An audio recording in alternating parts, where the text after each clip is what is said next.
Welcome to our series, our first discussion of a TV show.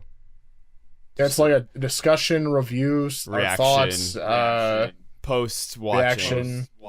So far, we've seen both episodes together, but that won't necessarily be. Sometimes we might watch them individually, so we're not doing like a full-on I feel like reaction. once it on, we might later, but I feel like as it continues on, we'll probably do per episode since the first two drop together. Yeah.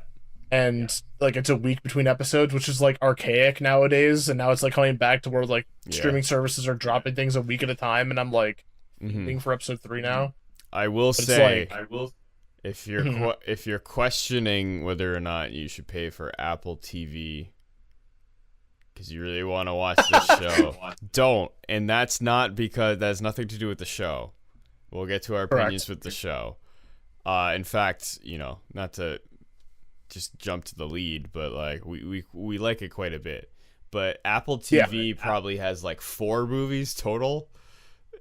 I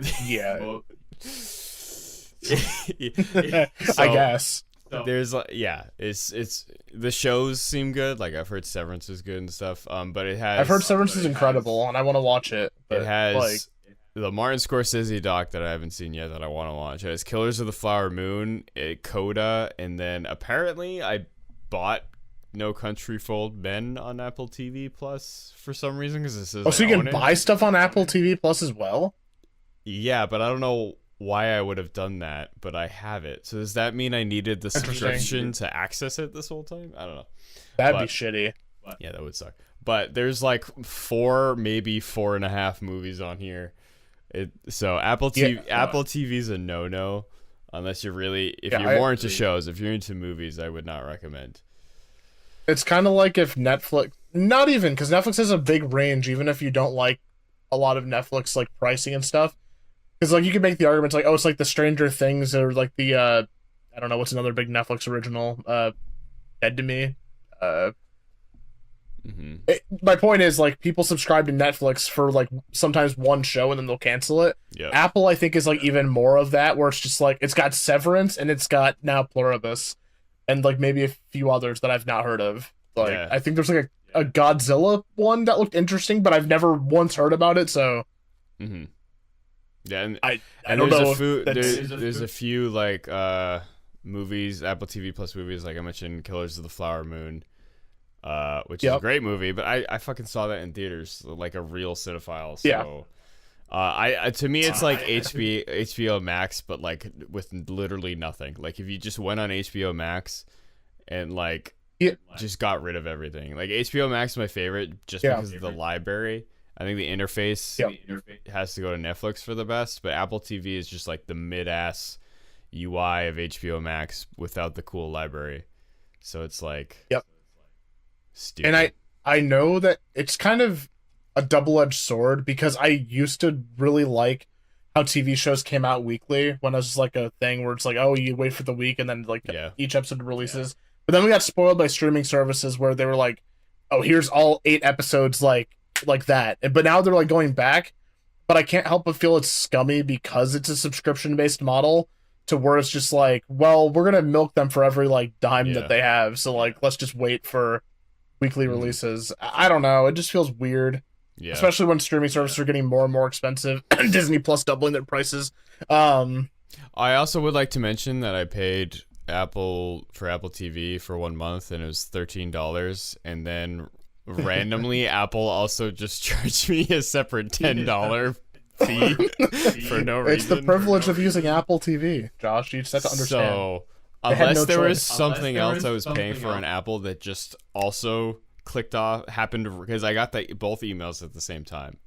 Like simultaneously, Yeah, so I don't know. But Tragedy of Macbeth, that's a good one I forgot about that was on it. That I think that's why I couldn't use my free trial because I used it for whenever that movie came out.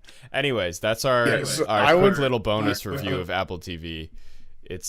I would recommend, before we get into like talking about it, if you're like really diehard, like I want to see Pluribus, but I don't want to pay for Apple. My advice for you as a consumer that likes to not spend money on things I don't need, wait until the entire first season's out and then just free trial it, because it's not like the episodes are like like 3 hours long. They're like 50 minutes to an hour, and there's like 8 of them, I think, first season. So like wait till the new year, and then the pilot was 56 minutes, I think. The one, yeah, I think this last one was like maybe an hour. This was definitely longer, but yeah, I think that's a good show. Yeah. Just do the free trial after and finish the season.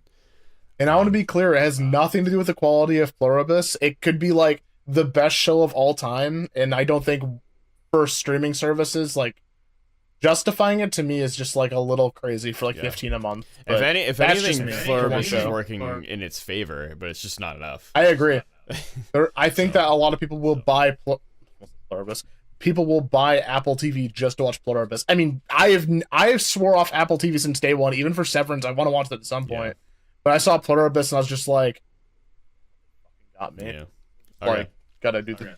So that was our bonus review for Apple TV that we didn't plan, but yeah, we'll put a time code to all right, 50-minute. All right, Apple, are you ready? So let's open this with Better Call Saul is my favorite show of all time, and Breaking Bad is probably number 2. I'm a Vince Gilligan stan. I think everything he touches is gold, pretty much. You know, I love those shows. I love El Camino too. It's my least favorite of those 3, but I'm so glad that he decided to do another show that is not Breaking Bad related. And as we talk about the show is a very nice pivot for him. It is very different, but he's still using all of his cool techniques. I describe it as like one of your favorite musical artists who makes like pop music decided to start another project and it's like metal or something, but it's still the same quality. You know, you can still tell that it's him, but it's a completely different genre. So it's not like he's repeating himself. He's doing, okay, I'm gonna try this thing now. You know what I mean? If that makes sense. Yeah, I agree. It's very much Vince Gilligan coded, which is good because it actually has like a voice or like a style. So it's like you can just kind of tell shots for him. It's basically like he's flexing like the entire time, but not in a way where it's like seems douchey or like kind of just like bad. Mm-hmm. It literally is just like really well done directing and like cinematography and like acting and all that stuff. Like it's a premium like show. It's not gonna be like. It's not gonna. I mean, I hope it doesn't have a fall off point, like say, like The Walking Dead, for instance, like where it's just like, oh, we got like season 1's acting and directing to like season 8 or something. Just wait. No. So yeah, if you want no spoilers at all and you just want a recommendation, this is our recommendation. If you like Vince Gilligan, you'll like it. Yes. If you're looking for Breaking Bad 2, though, I would say you might be disappointed. Because this is something different, but I think in a good way because he's not trying to do the same thing. You know what I mean? And I also will say too, since it's a complete direct send off from like Breaking Bad and Saul type genres, where it's like this is a sci-fi show. It's like kind of like a seemingly kind of dark comedy, but like a serious tone drama. As somebody for me, like as myself, I don't really care too much for sci-fi stuff usually, because it's like very hard to field what makes a good sci-fi. And I think the show is doing like a really good job. Yeah, that's actually kind of a cool like polarization there, because even for me that doesn't like sci-fi stuff normally, unless it's like really like on point, I think the show breaks out of just being like this isn't like a Star Wars show or something. You know, it's it's like this is like more Twilight Zone. Imagine the writing style of Saul or Breaking Bad, but like a much like darker comedy, but with just like a sci-fi setting, but not like too sci-fi to where it's like gibberish. It's like kind of apocalyptic. Very Twilight Zone if you want. I hope these picks don't spoil anything for what you're gonna see, but The Thing, it's Thing coded, Invasion of the Body Snatchers for sure, and then even a little bit of some zombie movies. So. Yeah, there's a few moments in the pilot especially where it's like it's almost like teasing you with the fact that it might be a zombie thing. And when it was started, we're just gonna get like into the spoilers now. Okay. So I'd say right now, if you don't want spoilers, stop. And we did watch. This is a reaction for if you didn't read the title. It's for the first 2 episodes. We're not gonna segment it because I think that would be too much work. I mean, we'll start with episode 1, episode 2, but we might say something about episode 2. So if you've only seen episode 1 and not episode 2, I would just wait to watch this full video. So because we're into spoilers, so I would recommend it if you like Vince Gilligan, or if you really like sci-fi, Invasion of the Body Snatchers, The Thing, stuff like that, or like really black comedy. Because I think this is even like Breaking Bad, Better Call Saul is like pure black comedy. This is almost like a step beyond like some parts. Like I found hilarious, and I was like, I don't know if he's trying to make this hilarious, but I'm laughing. So I think the difference between the two is like Saul and Breaking Bad feel very like microscopic, like black humor, where it's just very much like, oh, Saul's life is like a fucking dark comedy. Walter White's, it's like there's like some fucked up shit going on, but it's kind of funny and like ironic if you look at the big picture. Like Pluribus, though, it's like a grand scale like black comedy where it's just like everything is just fucked, but it's also kind of hilarious, but also like not. It's weird. It's weird. It definitely gives me Saul vibes in Breaking Bad for sure. I will say one more thing before we dive deep into the first episode. For me, I noticed this while we were watching episode 2, but I think episode 1 is much closer to Breaking Bad, like peak Breaking Bad, and episode 2 was a lot more closer to Better Call Saul. And I like the I think there was a great juxtaposition for me for episode 1, episode 2. They were very, very different. They were. Yes. So we'll get into that. So you want to just kind of go over what happened in episode 1? Yeah, so episode 1 is kind of odd. It just like cold pan opens from like what I remember this like a few days ago when we watched the first episode, but it's like it just starts off like in a Barnes and Noble. No, it doesn't actually. It doesn't. We start with the science shit first. We start with like a whole montage with a timer that was counting down. Yes. Right? Yeah, there's a timer counting down, and there's a bunch of scientists in like some kind of like Albuquerque ass like area just doing science shit. And I'll be honest, when I first saw this, I was like, oh dear God, I'm not gonna understand a second of this show. This is gonna be awful. I'm gonna have like a miserable time. Yeah. And honestly, it kind of feels like that for like 5 minutes until it starts like getting into like the main character played by Rhea Seehorn. What's her name in this? Carol? Yeah, Carol. I think it's just Ray Seehorn. I don't think it's Rhea. I don't know. I'm an idiot. I apologize. I always say Ray Seehorn, but I've heard people say Rhea Seehorn. But she's kind of like the why we're here. Every woman. She's like why we're here. She's just like, I feel like that's half of it. Like half of it is Vince Gilligan, and the other half is like, Kim's getting her chance to be the lead, which is a big deal. Yep. And by the way, before we go into like the full plot, like holy shit, she does a great job. Like actually, I don't want to. It's hard to compare since it's like recency bias of like this show just came out like a few days ago versus like Saul and Breaking Bad came out like years ago. Yeah. The performance is really good though. I think so far it's like she's flexing too. It's a flex for both of them. Yep. Yeah. So I remember, like we said, we just watched episode 2. We watched episode 1 a few days ago, so I remember it being a little bad. Yep. But in true Vince Gilligan fashion, it started off basically where he's intentionally showing you stuff that you're like, what the fuck is going on? I don't understand anything. Yep. And then by the end of it, you understand everything. Just like that. Yep. So he does that in both these episodes. So it was a lot of sci-fi in the beginning. So basically, like, I don't even know how to describe it. Like, they're getting a signal, right, from space. Yeah. From what I understand, the scientists on Earth tapped into some kind of sequence or signal somewhere in outer space, and from what the creatures, aliens that aren't aliens described, is like more or less kind of like an infection similar to how like a virus would spread on Earth, but it's like kind of invasion of the like body snatchers, or like kind of like snatchers, or like War of the Worlds not War of the Worlds because that's like way different, but we find out later that they're not really aliens. It was like a signal that like the humans copied or something that went over my head.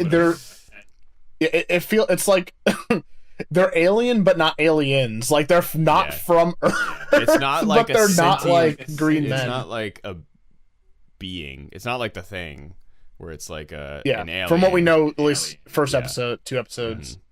But for me, the episode really started to pick up Well, this is, I guess it's jumping past Carol's introduction, but just to continue with like the alien stuff, we see like a medical facility and they're doing tests on, it was a rat. Yep. And this woman got bit, and then she started like having a horrible reaction, a seizure, almost kind of looking like standing up seizure, just like and then there's a security guard getting some chips, some late night snacks, and of course sorry, I saw Dax Shepard in my head when he said chips, and it was all over. Go watch our video on chips, guys. Yeah, that was totally not recorded 3 years ago. Yeah. Not at all. What was I gonna say? Which, you know, has been in every single movie ever. I don't think I've seen a single character in a movie or a TV show like use a vending machine and like have it actually work. That is actually very true. And if it does work, it like something horrible happens to them like immediately after, like they get hit by a bus or some bullshit. Or they get infected by a kind of alien. So I forget what she doesn't she like kiss him or something? She like kind of like walks up to him and just kind of like giving him like the shoulder. Like I'm assuming it's kind of like indicating that these two like they know each other. But then like she just like fucking starts making out with him, which is how the virus spreads. Which is odd because like that also leaves me with some other questions too.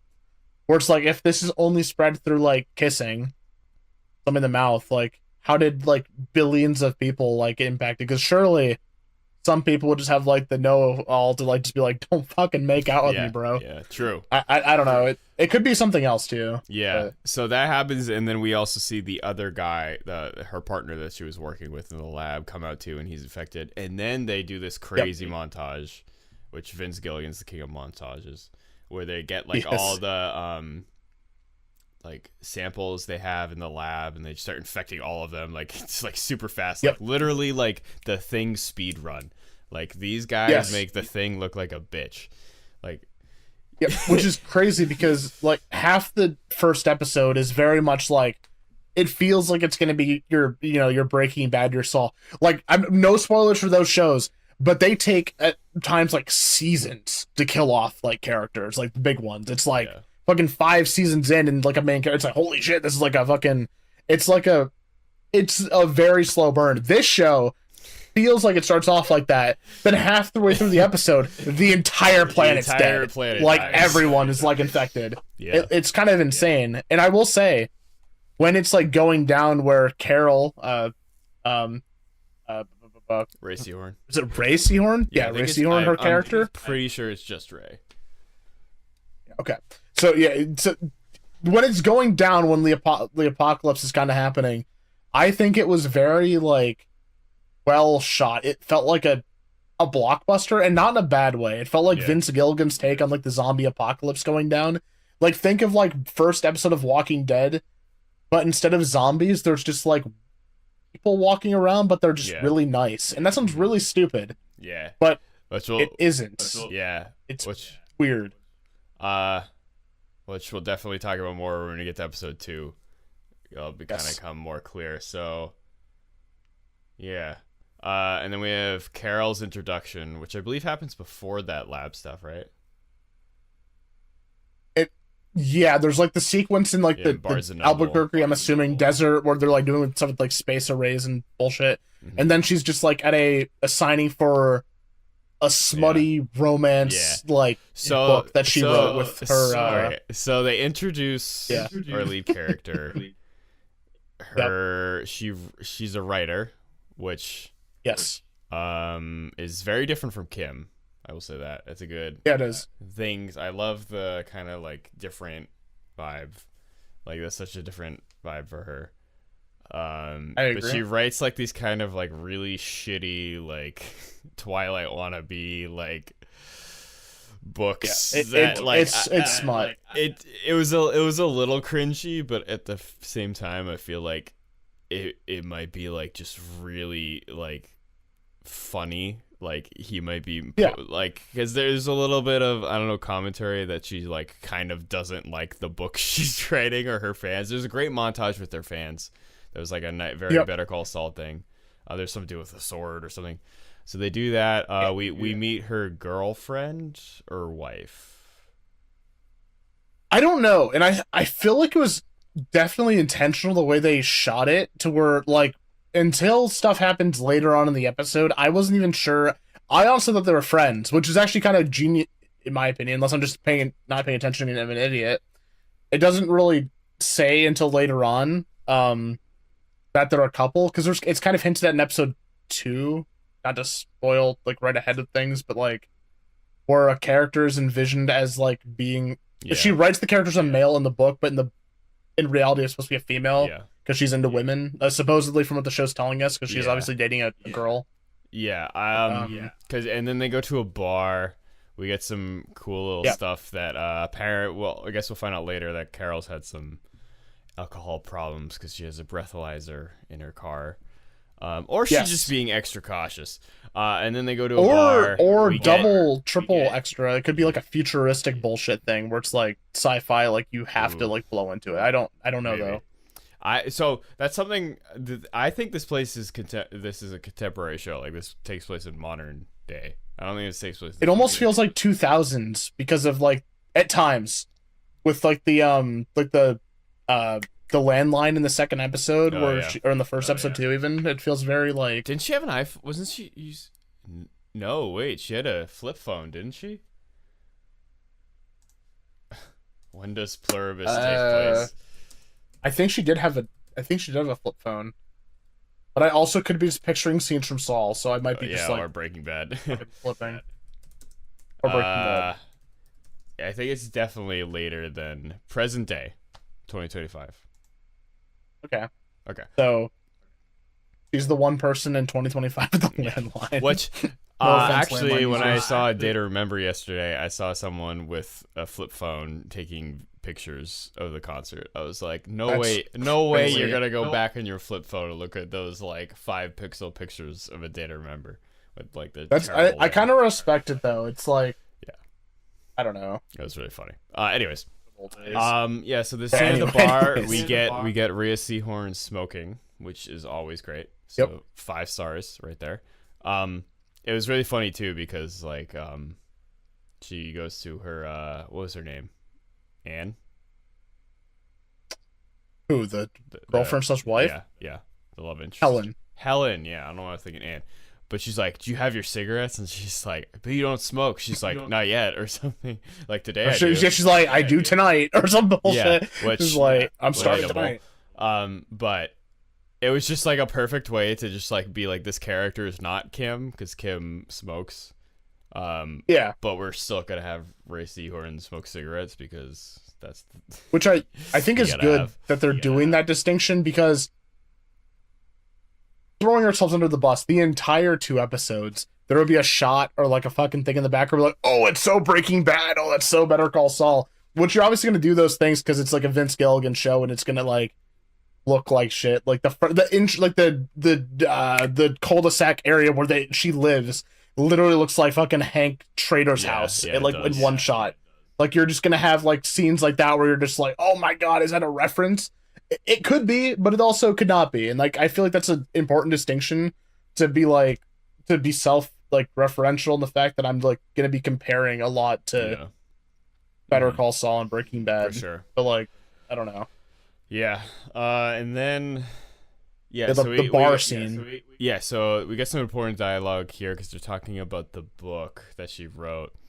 And someone asked her like who inspired the love interest, and she said George Clooney, which is fake. And then she's like, she doesn't want people to know that, you know, that she's a lesbian, essentially. Exactly, which will come into play or at later. least at the very least bisexual or whatever else. Yeah. So she's like, basically just write George Clooney, it's safer.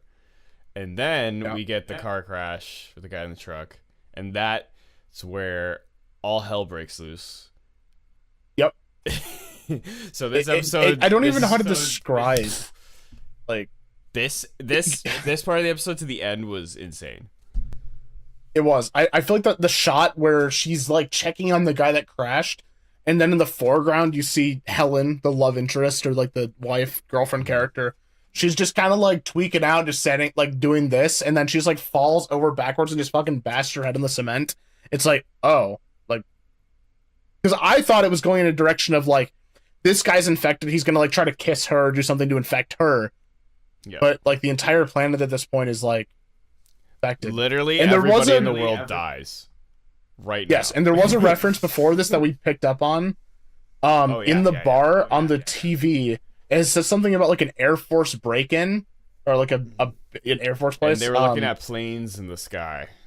Yes, so our theory was that they took the planes and like whatever the stuff is, the signal, gas, whatever it is that spreads this thing, is like being used to disperse like the infection, is what I think. And then Carol, still happens to be immune somehow, which we don't know how. We don't know why. Yeah, we don't know why. We don't know how. They don't know why in the show yet. None of the characters know why. Yeah, which is interesting. But the aliens are very much like, it's weird. Yeah. Because it feels like it could be a cop out of them just being like, it just is what it is, bro. Well, I imagine they're gonna figure it out. Yeah, there's no way that it means like literally nothing. It's gonna feel like they're just kind of like saying that. Yeah. But like give it like a few episodes and or like a season or so or whatever, and then they're shit. This is all makes sense. This part of the episode, and I guess at this point it was the whole series for me, made me kind of be like, I kind of wish this was a movie. This part, I'll get to how I feel about that later. The first episode. First episode, I was like, I think this would have made a great like Vince Gilligan movie because he directed El Camino, so he's made a movie before. I was like, you need to make a show, and this whole part felt like a zombie, like the best zombie movie you've ever seen. Like this felt like it was Train to Busan all of a sudden with like a cool twist because it was different because they were like still like intelligent people. Yes. So this whole section was creepy. Crazy. Fuck. Yeah. This part of the episode was great, and then we just get a bunch of shit that like I doubt we can even like a bunch of action scenes and everything. Her love. Yeah, we can't even. We can't even like describe it. It's just like you just gotta watch it. If you're listening to this, you probably already saw it, so you know what we're talking about. Her love interest dies. Yep. And, great acting. That whole scene really reminds me a lot of like a mixture of Train to Busan and like Dawn of the Dead 2004, of like when like society's just like going to shit, and like Vince Gilligan is really good at like showing it rather than telling. Like the second, not without spoiling or jumping too far ahead, the second episode literally has like a 14-minute pan of like no dialogue. Yep. Like it's just footage, which is good. It's actually showing versus telling. Oh yeah. And then the rest of episode 1 is her returning home, and then the probably my favorite scene of the episode where the guy at the news starts talking to her, which reminded me a lot. It's the president. No, it's not the president because the president's dead. It reminded me. It was like a secretary or something weird. Yeah, they're like this meat puppet was available, so we just brought him. It reminds me a lot of the David Fincher, Michael Douglas movie, The Game, which I don't think you've seen yet. I've not seen that, but I'll agree with you for the sake of views. It's lower tier Fincher. It's like C tier Fincher, but my favorite scene in the movie has a scene where he's watching TV and the guy in the news starts talking to him exactly like this. Only that one's more sinister in that one. Yeah. But this one I thought I was fucking dying. Like they would literally be like, "We are here to help you," and they would say at the bottom of the news like, "We're gonna help you." Like it had a number she could call. She's like, "Carol, to contact us, call 1-800 whatever." So this scene, basically, if you just wanted to like speed run episode 1, just watch this scene because it basically explains the entire premise right in this scene. Yeah, it's literally like if Breaking Bad had a scene where like Walter goes up to someone and he's like, "I have cancer, I need money, I'm gonna make meth." Actually, but like not in a bad way. Like it was a great scene. Yeah, it was like very climactic. It was so funny. I was fucking dying at that scene. But basically, it's a great end scene. That he explains that the aliens are not really these beings, which I'm still kind of foggy on this part. But I think it's a little weird. The most important part we get is so far, at least as they present, the aliens in this are like nice. Yeah, they don't. It's mentioned in the second episode that they're trying to figure out how to make the remaining, spoiler alert, humans, like 6 humans on planet Earth, into like one of them. But it's not like done in a malicious way. It's almost like they're trying to. They kind of describe it as like a state of being, almost like a nirvana, where they're just like, they're not wanting to harm you. They're literally like if anything, symbiotic to Carol in a way, because as we find out, I think it happens in one. Does it happen in episode 1 as well, or only 2? Where she'll like yell or she'll get pissed at the aliens, and then they'll start like having like the entire specimen organism will have like a seizure, and every other person on Earth will just like kind of start seizing or whatever, and then like just by happenstance kill like fucking millions of people because like they're all doing different shit around the planet at the same time. Yeah, that was the number that's dropped near the end of episode 2, is that Carol killed unintentionally 11 million people off of one freak out. Which we can talk about episode 2. I told everyone if they haven't seen episode 2.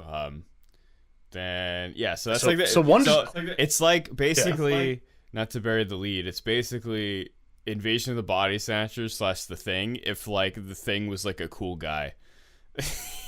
Yes. He's like, actually, hey, Kurt Russell, like, wanna hang? Like, he literally says, like, sorry about the mess. Like, everybody died.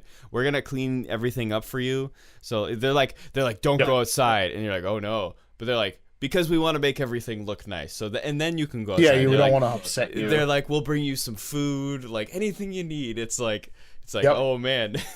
So we also get the drop that like she's immune for some reason, and there's 11 other people in the world. I think 11 people on the planet, 6 of them which speak English. Yes, but they're all like of different nationalities. Like there was somebody from.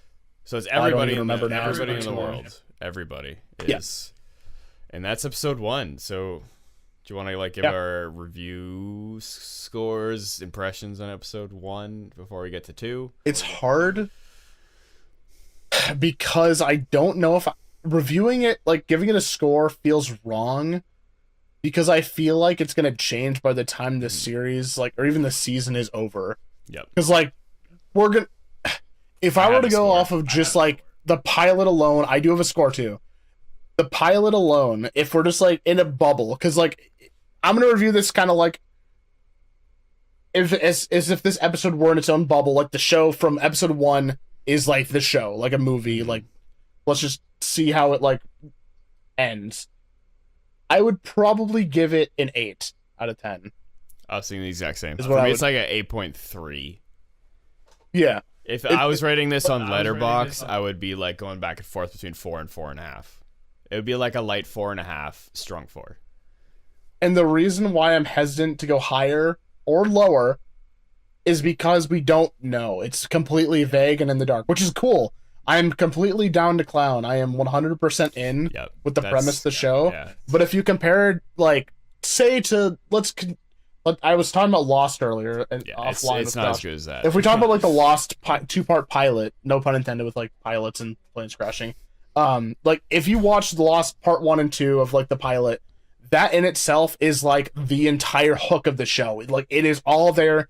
Like do stuff change later on in the show? Yeah, I'm not gonna spoil Lost. But the entire premise is there. The entire premise is not really here in episode 1 of Pluribus, which is fine. I don't think it needs to like show all of its cards at once. I don't think it needs to like be like, oh well, she's been dead the whole time or something, you know. Oh, well, I think the fact that we watched episode 2 kind of showed us that episode 1 doesn't have everything, because it might seem like that if you watch episode 1. And I think 2 is a very different show. Yes, I think if they kept going with exactly what they were doing in episode 1, it should have been a movie. Yep. Like if it was just that, there's no way they could have drawn that. That would have made a sick movie. But episode 2, so episode 1 I was in on the vibes and the premise. Episode 2 I was in like I'm in it as a show now. 2 is like a biopic or like a fucking it's like a character study of Carol. I keep calling her Kim. I'm a douche. So yeah, I think it's very 8.5, maybe 8.3. By the end of season 1 or the show or whenever, I will probably raise this. But as like just if you're going completely blind without any other context, the entire show, I think like it's an 8 out of 10. It's a little higher. It's not as good as the Walking Dead pilot. It's not as good as the Breaking Bad pilot. It's not as good as the Saul pilot. It's not as good as the Sopranos pilot. because even in Saul, like, you know, like from the get go, you're like, I can kind of see where this is heading. I love, and I'm not saying that. I think I love Saul. The first episode of Saul is underrated. People are like, oh, it's slow. It is very like, underrated. dude, literally, it opens with like a court case about a bunch of teenagers that. You know, like that whole scene in the courtroom is fucking fantastic, where he's like going off about the whole thing, but you have no idea what he's talking about yet, and he's like, and it has a precedent for the entire show, really, yeah, yeah, exactly, yeah, and then Breaking Bad pilot is fucking fantastic. Sopranos pilot is really good. I think The Walking Dead pilot is one of the greatest episodes ever, of anything. I think Lost pilot's great, like. Yeah, and I love the Stranger Things pilot, which is a show that I just started watching. I know I'm behind. Yeah, but that's okay. It's okay. I tried.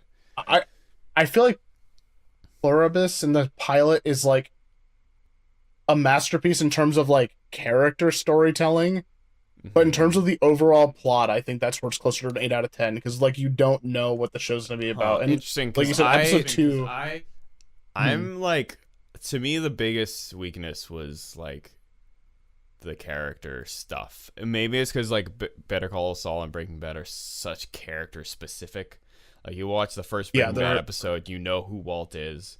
You watch the first Better Call Saul episode, you know who Saul is. Well, I mean, you find out you don't. Yeah. You learn way more about them later, but you could tell, like, okay, you know this guy, you know what stage of life he's in. This was like we got like 3 things about Carol. That's true. She writes a book. She writes books of like shitty Twilight movies. She's like not out yet.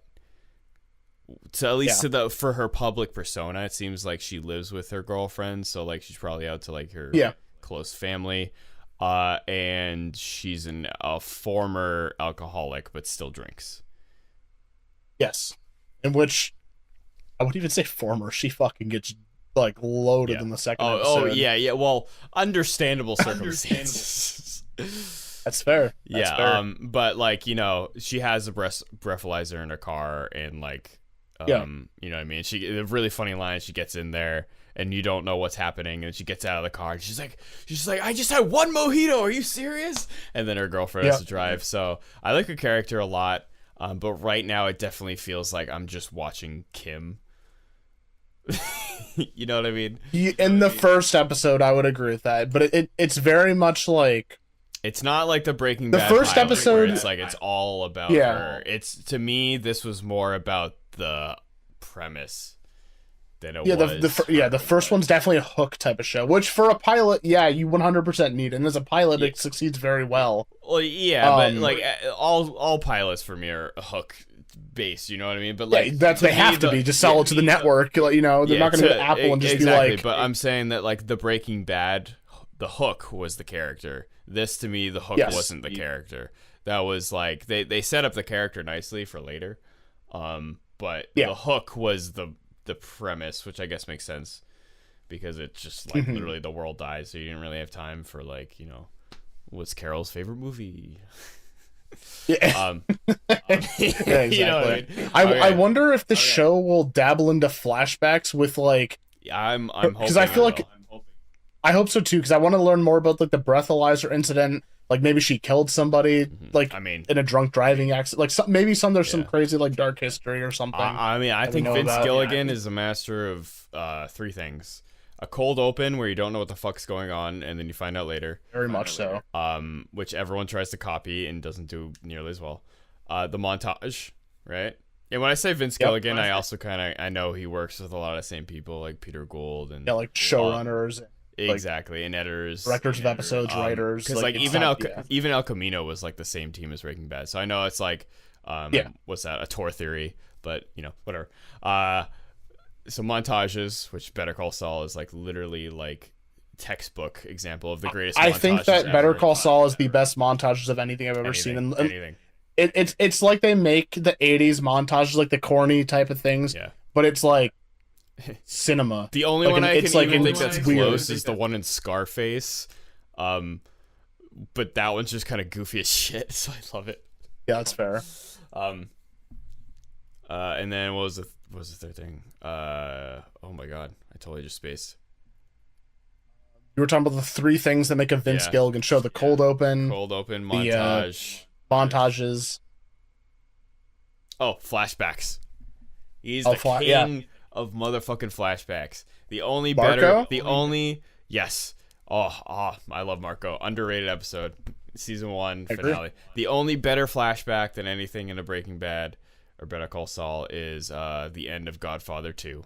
No spoilers, but that's my favorite scene in any movie. Sopranos is pretty good flashbacks too.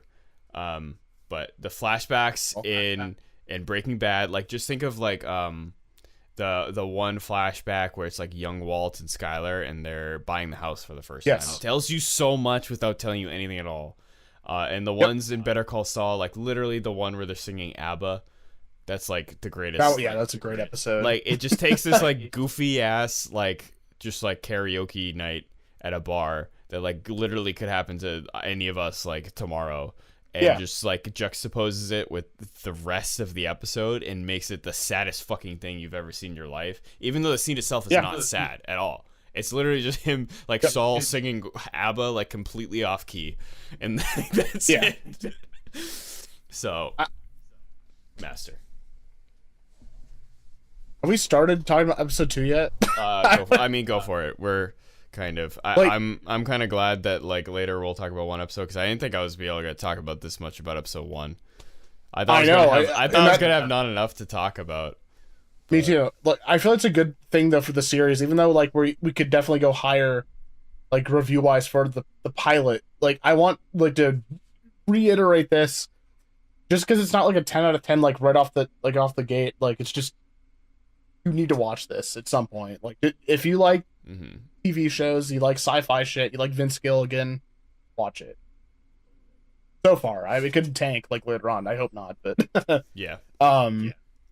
Episode 2 literally starts off with like a 15 minute not even a montage. No, it's a straight up just cold open of the creatures, the aliens, cleaning up shit. It's a very and honestly, I was like in the beginning kind of just like, where are we going with this? But I also know which is exactly what happened in episode 1.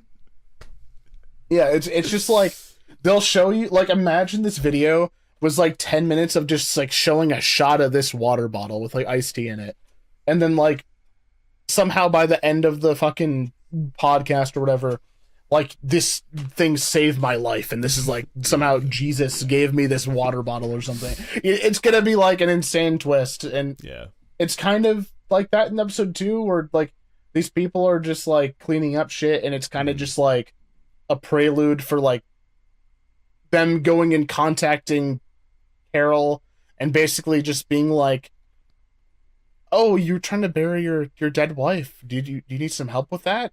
And I think that was probably the biggest like part of like, this is definitely like a dark comedy, where they like just airdrop in like a forklift like grave digger type thing. It's like a grave digger type thing. It's not literally called that, but it's like I can't think of the actual terminology for it, but so they just like it's the serious finale of 2.5 Men, and they're about to drop a piano on Charlie Sheen's head. Like they just brought in this giant excavator. Thank you. Yes, that's the word. And then like the alien lady who's now dubbed Pirate Lady, because the aliens either, I don't really understand this much, but they either created someone that looked exactly like her main lead as a female, or they found someone that looked exactly like what she thought she looked like. Yeah. And she just dubs her Pirate Lady because it's the Pirate Lady from the book. Yeah. Which is interesting, like a female version. Well, because she was just like, only I and Helen knew that. So how did you know? Which is a dead giveaway of like, at least the people that the thing infects, they know everything about the memories, like thoughts, feelings, like, so that raises a lot more questions than what it answers, which is fine. I think that's great actually for the show, because you don't want to be like in episode 2 being like, well, this means this and this means this. You want to have some like some build up, like the best scene in my opinion, and not really spoilers, but in Better Call Saul, where like they have the semi spoiler for like, was it season 3 where they introduced Gus, or was it 2? I can't remember. That's 3. Where they're the shot in the restaurant. Season 2 is the one that has all the letters of the first episode. If you rearrange them, it says Fring's back. Yep. So it's season 3. There's like a 10-minute scene in Better Call Saul where it's just like Jimmy at Los Pollos Hermanos. It's the only time they meet. Yes, it is. And it's like incredible. Because like when I was watching it, like at first, just like in episode 2, I'm just like, bro, what is going on? This is like the most boring thing of all time. Like, yeah, it's masterfully shot, but like, what's going on? This means nothing. And then by the end of the episode, you're like, oh my god, it means everything. I love in that scene where he gets the coffee and he just starts pouring a shitload of sugar in it. That's awesome. That was funny. Yeah. I love that scene. That's an underrated scene. It is. I just want to say, not to backpedal to the opening, but it reminded me a lot of a movie, There Will Be Blood. I don't know if you've seen that, but I have not seen that. It opens with like 15 minutes of just like no dialogue, so it's a lot like that. Remind me of that. Yeah, Pirate Lady, and then interesting stuff about they keep trying to get her to drink water. She won't drink the water. Yes. She thinks it's infected, stuff like that. Which is pretty smart. I would not also drink that, especially. I mean, it's Aquafina, like, so I wouldn't drink it anyways. But that was very interesting because it's like that's kind of crazy that Aquafina took the brand deal or the sponsorship and like she just like dumps it out like it's garbage. It's kind of funny. Because usually like like going off of like War of the Worlds, like Amazon Prime literally saved the planet. So the fact that we have this film or this show in juxtaposition just being like, nah, fuck this brand, bro. Bad movie. Don't watch it. Watch Pluribus instead. Watch Weapons. Watch Frankenstein. Watch Llamageddon instead. Okay. So now we get the the meeting of the non-infected. That was like, there's 2 scenes in this that like steal the show. They're A+.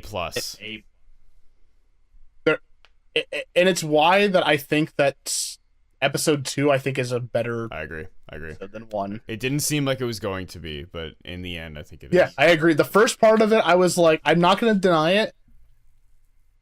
It was a little boring at first when we're just like showing like these random people like flying around, like doing like just picking up bodies and stuff. I was like, okay, this is very much like, feels like stock footage of like a disaster like film or something. It's just like stuff is happening. Speaking of War of the Worlds 2025 stock footage. Sorry, continue. Gave me depression thinking about that movie. Anyways, so Carol talks to the hive mind alien people, and they start. They reach out to the other 6 human beings on planet Earth that still speak English. I think is it 5 more or 6 more? I was 6, but I forget if it's including her or not. Yeah, so anyways, they bring these. Yeah, I think it is including her. Maybe not. Anyways, they get all these people together on like a kind of what looks like a presidential airplane type thing. It's like 2 stories high. It's got like this really nice like Oval Office type room and like a very bougie like rich person plane. And then like the aliens just kind of buzz off and they supposedly aren't recording anything or like listening in. I don't necessarily believe that. But sure. Pop off, Queen. But the meeting that takes place in this is like top tier like character writing for Vince Gilligan. I think it's what he really excels at. Like moral, you can see this a lot in questions of like how would you act in this? Because I said it while we were watching it. So basically, Carol is like, we need to. She thinks she's in the Thing. She even says like, have you guys seen any movie? She's like, we need to like fight these and like get humanity back. And literally everybody else, except like one old dude, is like, dude, this is like the best thing ever. We love this. Yeah, like why would we save them? And then like even goes to far as to say, she's like, they literally said they want to make you one of them. And then one of the people's just like, well, I want to be with so and so. I would like that, and it's very much like a moment of like, what would you do? Horror, in my opinion, because I couldn't say that like other people. I could see everybody else in that room in that scenario genuinely being like that. Yeah, I said while we were watching it, I was like, I feel like everybody watching this, like including us, you're gonna be like, oh, I'm with Carol here. That's how I would act. Yeah. But then I feel like everybody would more likely act like everybody else. Be like, this is kind of sick. Yeah. Like I'm on this plane. They're giving me free champagne. Like there's nothing to worry free about. Free mojitos and just like. And then we learn later on in the second episode, which I think is one of the funnier scenes in the episode, where essentially one of the other humans that speaks English, that's still like sentient or whatever, basically asks Carol if he can take the pirate girl and basically fuck her in Elvis just, like, Presley's house that is apparently haunted.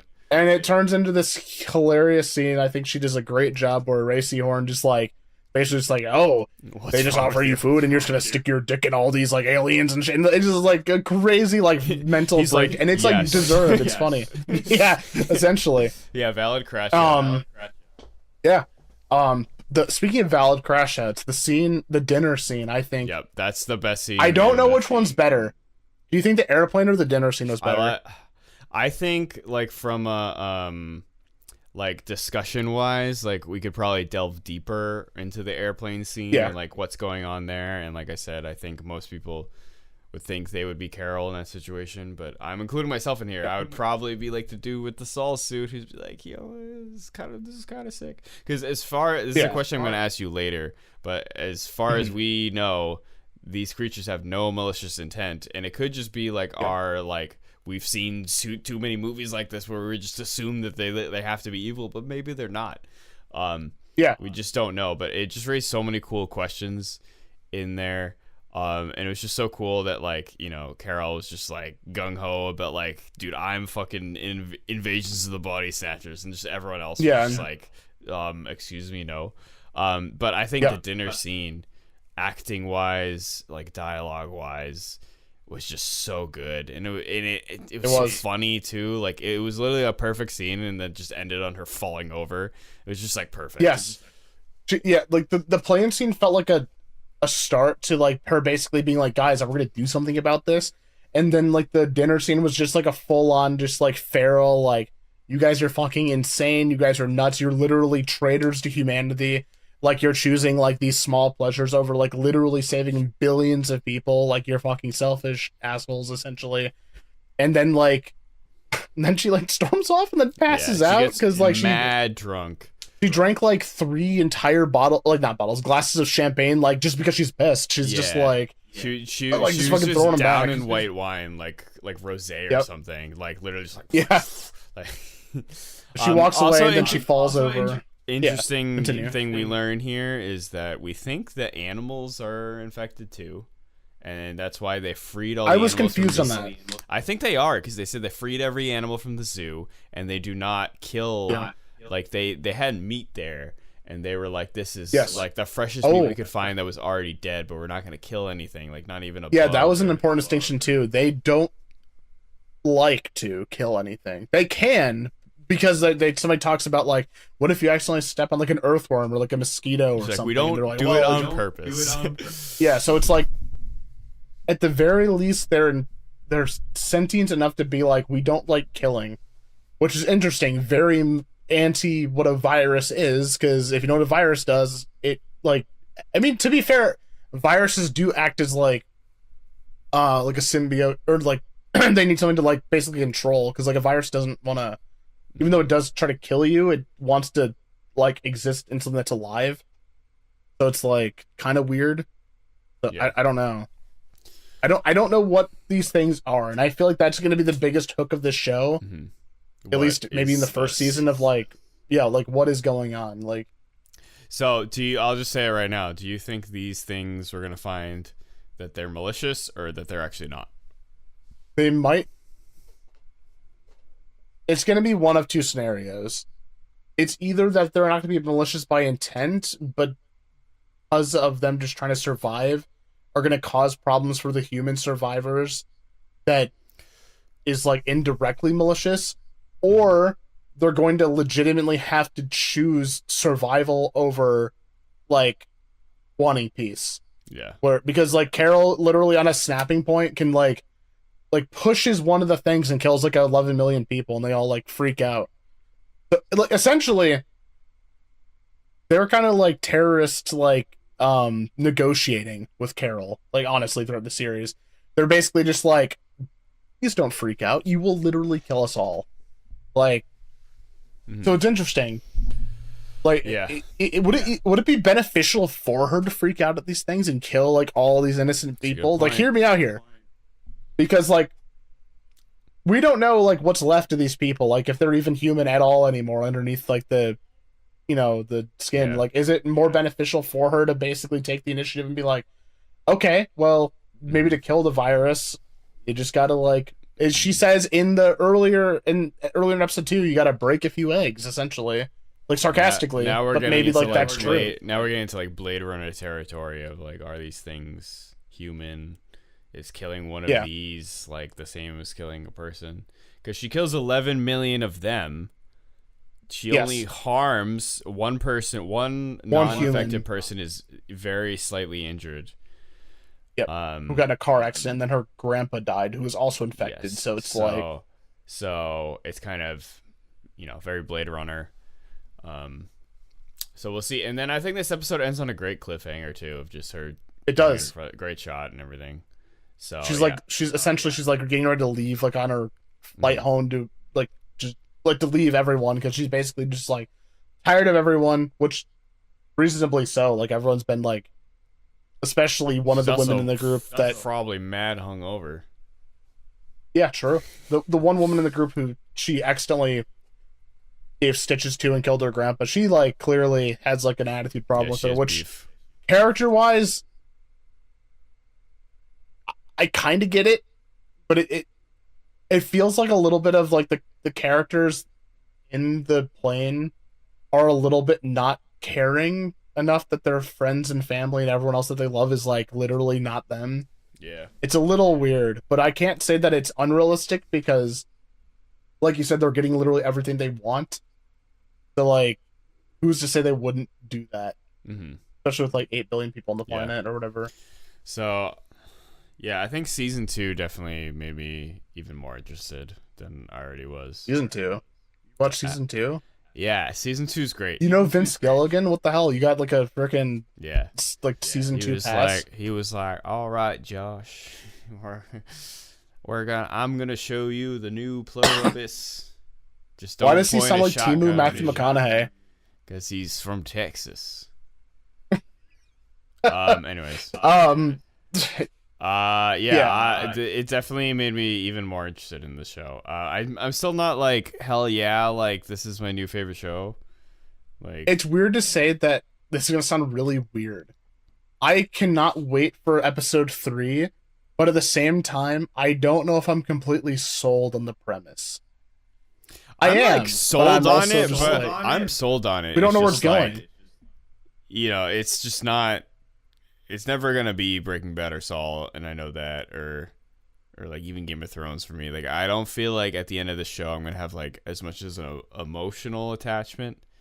I think intellectually it's gonna be very stimulating. I sound very pretentious right now, but right now I'm not like emotionally invested. You know what I mean? Yeah, I can look at it and be like, this is like fantastically directed, acted, written. It's like got an insane like epic premise. We don't know where it's going, but at the same time, like if in episode 3, if Vince Gilligan were just to kill off Carol just like that, would I feel much? Like but I also would be like, there's a lot it's more. It's also that needs tough to, like, because she's like the only actual character right now. That is true. There's no like Jesse. There's no Kim. No. You know what I mean? Because her feels only, very her alienating. Her only love interest died already. Yeah, in the first 40 minutes of the episode or 30 minutes. So like we don't got a big ensemble. It's very focused on her, so I feel like they're gonna need to do a lot of work focusing on here. Or maybe it's just gonna be a different kind of show. Maybe it's just gonna be more like, not every show has to be an emotional experience. Like, not every show has to have a character death that makes you cry, and I think that's good. Like, I think we're not gonna feel the same way. There's no way I'm gonna feel as emotional in this show as anything in Breaking Bad. So like, might as well not even try to do that. Pivot to something else and just make it like completely sci-fi. Like, I don't think anyone really needs to die in the show. As far, I don't know. I've only seen 2 episodes, but right now I give this episode like an 8.6 or 7. I'd probably give it a 9 out of 10. I think that as much as I would love to be like full send to 10, it's like a masterpiece. Like, no. Even though technically speaking, like the cinematography and everything that leads up to it, yeah, essentially, it kind of is. But I think that the episode suffers in the first like 15 or so minutes from being a little bit too like cinematic. The point of where it's just like it's so much of a character flex that you're just like, okay, I get it. It kind of reminds me of like a J.R.R. Tolkien novel where it's just like, it's like a 5-page like thing talking about the branch on a tree, and it's just like that like, it's incredible detail. I cannot say that that's not a masterpiece of writing, but it's also just like, but like, what's Carol up to? Like, what are we doing here? For me, like, it's not that. It's more just like, I know what a 10 is, and I know what a not 10 is, and I have no complaint. I loved this episode. It's fantastic.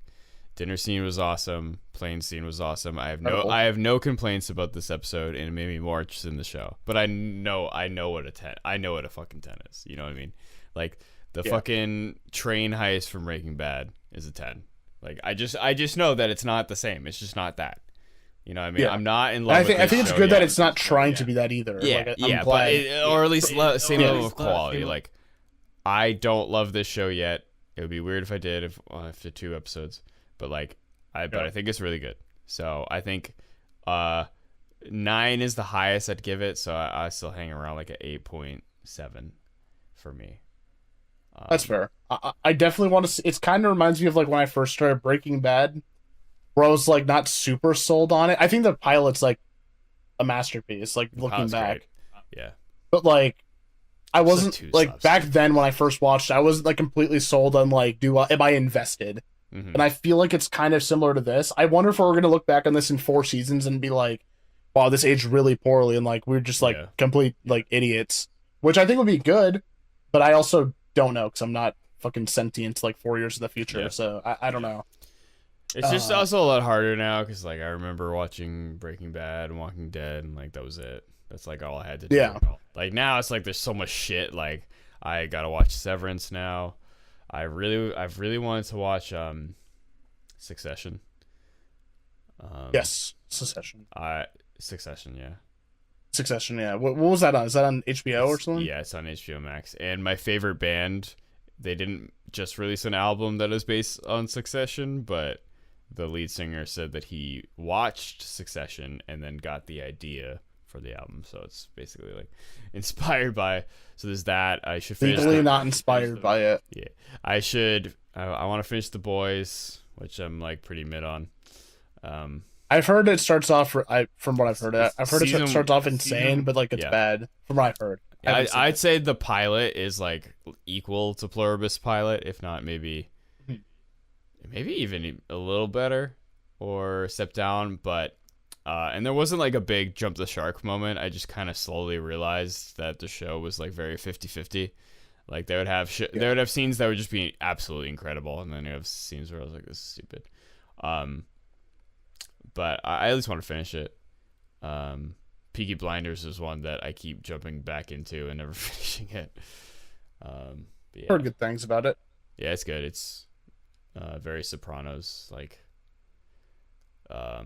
What else? And then I started watching Stranger Things, which I know I'm the one person on Earth who's like, "Wow, you're late to the party, but you're late to the party, but you're also just like, You're not so late as in the because it's like the last season hasn't come out yet, so you're like kind of you're still ahead of the curve. I feel like. I mean, I started watching Breaking Bad after it ended, so it was like but it was still like right after. It was like less. It was maybe like 3 months after it ended. When it all arrived on Netflix, I started watching it. It was the first thing I watched when I got Netflix. Better Call Saul. I was there. I started watching it like when the last season was premiering. Yeah, I kept bugging you too. I was just like, oh, this character's so fun. I hope he doesn't die. And then you're just like, Tenney, stop messaging me, you piece of shit. I don't want to spoil it for you. I was like, yeah, not actually, but we were there for the Pluribus because we watched the we were 1 day late, right? It was either. It might not have been because it might have released at midnight. I think we were 1 day late, but close enough. I'm gonna pretend that I'm not 1 day late, so I can sound like I'm like. We were day one, man. I signed the Declaration of Plurdependence. I signed the Declaration of Apple TV for them to take my money. Yeah, now they own your soul and just took fucking $30 from you or $20, whatever. Yeah, so I could watch like 2 movies. Let's see what we got real quick. You can edit this down, but real quick, let's see what we got on Apple TV. Okay, right. Tragedy of Macbeth, great movie. Top 10 movies: The Lost Bus, which is apparently a thriller with Matthew McConaughey. Did that come out this year? Charlie Brown's Thanksgiving. Okay. Highest to Lowest with classic. Yeah, I mean we love Charlie Brown. Highest Lowest with Denzel. Charlie Brown Thanksgiving, but directed by Vince Gilligan. Peak. Yes. The Halloween one's the best. Stiller and Miera, Nothing is Law. Oh, is that something related to Ben Stiller? Maybe. The story of comedy. Yeah, Ben Stiller tells the story of Jerry Stiller and Miera. Okay, interesting. All of you. So essentially, Apple TV has like some masterpiece TV shows and basically nothing else. Oh my god, which is fine. Oh my god, holy shit, Tenney! There's a movie called The Family Plan that has Mark Wahlberg with like a toddler like strapped to his back. We gotta watch that. Charlie Brown Christmas. That'll be a good session. The Gorge, which is that movie with Miles Teller and Anna Taylor-Joy. Tom Hanks' Greyhound, which looks really generic. They got Charlie Brown great in The Great Pumpkin, so we're good. And that's the top 10 movies on Apple TV. Yeah, that's pretty bad. And I'm not just trying to like be a hater of Apple. Like, I'm not just gonna be like generically throwing it out. But there's a movie called. Maybe I'm being a generic hater. There's a movie called Tetris. Oh, the F1 is coming. The new Brad Pitt movie. Okay. So I love when things are just named things nowadays. Oh, I heard F1. What I mean? We got the Ridley Scott Napoleon movie that was apparently dog shit, but I want to watch anyway. Coda was good. The episode of The Walking Dead with Beth that I won't spoil. Killers of the Flower Moon, that was great. Tom Hanks' Finch. Does Tom Hanks just like take everything he made and puts it on Apple TV? Tom Hanks at Charlie Brown Thanksgiving. Yeah, that's kind of it. This is a Sofia Coppola movie. I would say from the first 2 episodes of Pluribus, is it worth your Apple subscription completely? No. Probably not. I would say like wait for the full season to drop if you're like trying to be frugal with your money, or just wait for it to come out. And if I would hope they put this out on like Blu-ray DVD at some point, or like on somewhere they can buy just put it on fucking Netflix. Is it Apple original or is it just? It's an Apple original, so it never will. But so it's fucked. It's never going to be anywhere else. So we're never going to see this thing ever, probably. Yeah. Unless Vince Gilligan has like a deal with like Apple to be like, okay, I can print this. We'll just have to like notice every single thing in the show first watch, which is not going to happen. But yeah, but yeah, I've just gotten so like dissatisfied with streaming services now. with everything like leaving and licenses changing and prices doubling, and them also being like, don't share your password with anybody else on Earth, or like sometimes it'll just be like screen recordings. Yeah, you can't share it with friends in Discord, like, or you'll even go to another computer and it's just like, "Hey, are you traveling?" And it's just like, "No, I went to the other. Traveling to the other room. Chill out." I downloaded the Netflix app on my computer after the browser won't play in HD. I downloaded the app and it counted it as a separate device. Oh, so it wouldn't let you watch it because it's 2 devices. Well, no, it would, but it said like you have one less device. 2 devices. We live in. I would rather live in the Pluribus world. They would let me. They would let me use Netflix. Yeah, but your wife would be dead. I don't have a wife. Actually, she's dead. Well, I didn't have one, so. Well, we already live in the Pluribus world. Josh, wake up. We are us. 2019.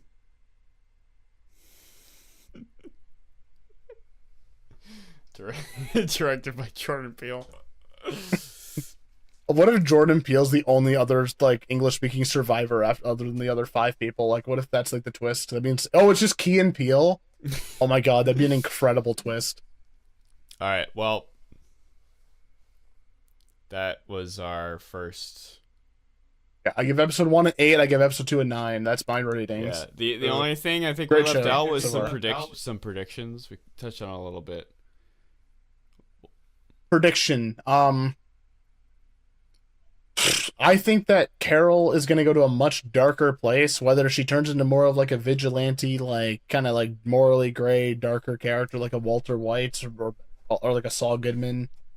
I don't know if it'll be to that extent. I think it'll be somewhere in the middle of Saul and Bryan Cranston as Walter White. I don't think she's going to be straight up murdering fools just like in the first season probably, but who knows? We've had 2 big freakouts in the first 2 episodes, so like who's to say that like there's not some other big twist coming, or she's just gonna like lose all faculty and just like one of them.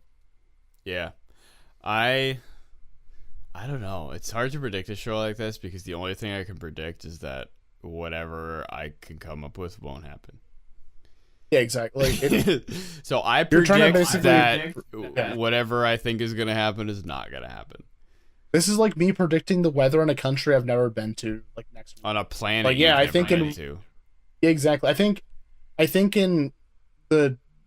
on Saturn, like their version of like Romania will be like 300 degrees Celsius tomorrow, and then it's gonna be like, well, actually, it was on Neptune and set in like their version of like Albuquerque.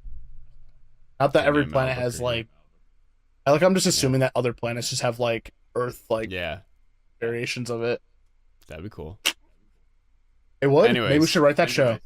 I think later in some later episodes we'll have some more in-depth predictions, but this I agree. There's not enough to go on. Yeah. So we'll do 1 episode at a time from now on. I think unless there's like a big 2-parter, but I think we'll have more to talk about because we'll be kind of have a better understanding of what's going on. But if you're just looking for a recommendation, you got our recommendation. I would definitely check the show out.